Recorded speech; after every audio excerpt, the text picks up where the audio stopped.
কথা বলা যাবে না।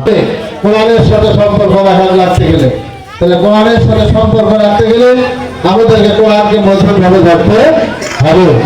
কোরআনকে মজবুতভাবে ধরতে হবে। কোরআনের প্রত্যেকটা বিষয়ে, প্রত্যেকটা আদেশের উপর আমাদেরকে ঈমান আনতে হবে এবং মানার সিদ্ধান্ত নিতে হবে। সম্মানিত ভাইরা, আজকে আমরা রোজা আছি, কিন্তু অনেকে 5 ওয়াক্ত নামাজ পড়ে না, কিন্তু রোজা আছি। এরকম লোক আছে না? আছে।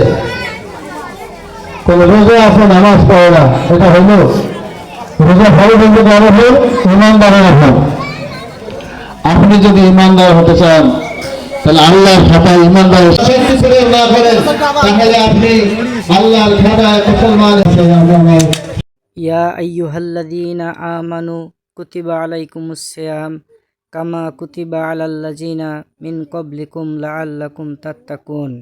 হে ঈমানদারগণ, তোমাদের উপর রোজা ফরজ করা হয়েছে যেমনিভাবে ফরজ করা হয়েছিল তোমাদের পূর্ববর্তী